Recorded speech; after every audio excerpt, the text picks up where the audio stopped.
Heaven, hell, or nothing? What really happens after death? The ego sells Afterlife like a thriller with a twist ending.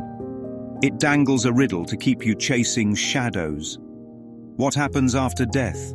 Heaven? Hell? Nothing? Notice how the bait pulls your attention away from the present. After what life?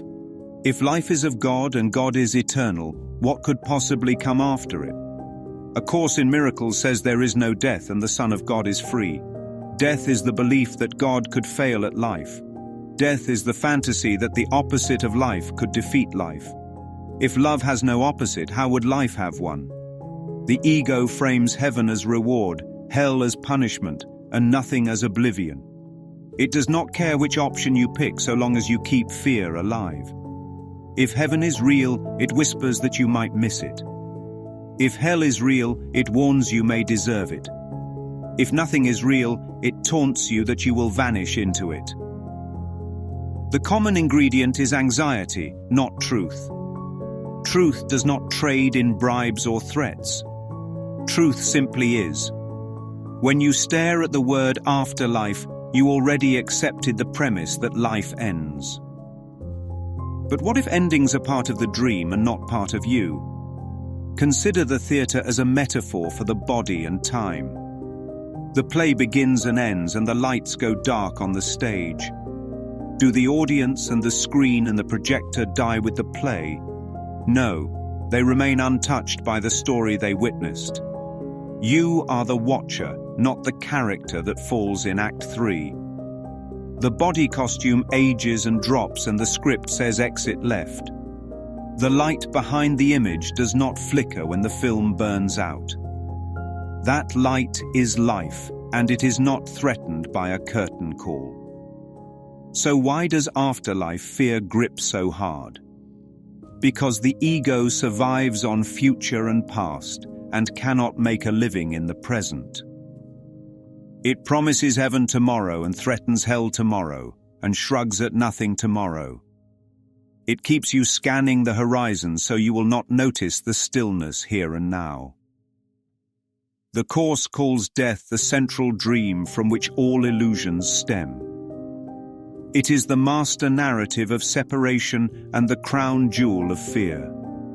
Convince the Holy Son he can die, and you have convinced him he is small and guilty. Convince him he is small and guilty, and he will beg for distant rescue.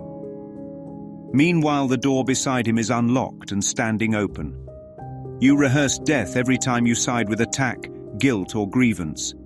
You undo death every time you forgive, extend mercy, and remember oneness. Forgiveness is not a pass for bad behavior. It is a refusal to certify separation as real. To forgive is to stop telling death that it is the law of the universe.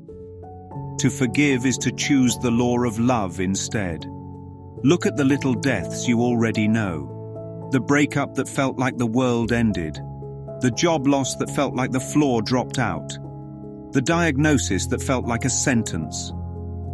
Each time something in form fell away, you discovered you were still here. That witness is closer to the truth of what you are than any story about a body. The world disappears and returns, and you claim continuity. But if you can vanish nightly without actually dying, what exactly is it that vanishes? Not life, but a picture of life that the mind projects and withdraws. Not you, but a role you play until the scene changes.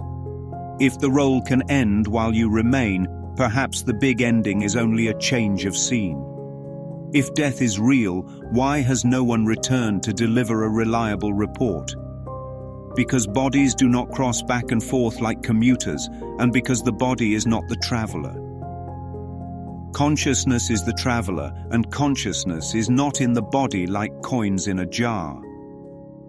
When the image falls away, the witnessing remains exactly as it is. It says, "Seek not to change the world, but choose to change your mind about the world." It says, "Ideas leave not their source, and you remain in God."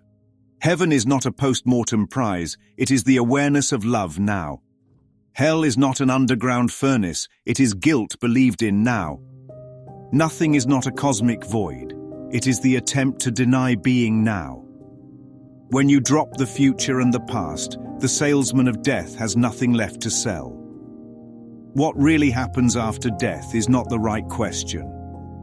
The right question is what happens when the belief in death is undone.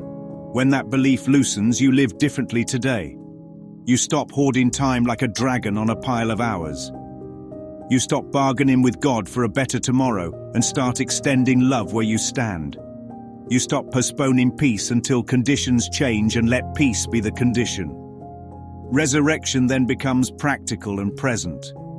It is not a corpse that walks out of stone walls, but a mind that walks out of fear. It is not later, it is now. So heaven, hell, or nothing. They are three labels for the dream, and none of them apply to what you are. You are as God created you, and that cannot end. You can forget, but you cannot stop being what you are. You can dream of endings, but you cannot end. And when the body drops, nothing happens to you because nothing real can be threatened. And if nothing real can be threatened, there is nothing to fear. Life is here. Life is what you are. Choose the law of love now and watch the terror of later evaporate. You have not been living to die. You have been dreaming you could. Wake and you discover there is only life and it has always been now. He would say, submitted for your approval, a species terrified by a shadow that could not touch them. He would say the twist is that the end was never written and the writer has left the typewriter for good. He would nod toward the unlocked door and say, you may step through whenever you wish.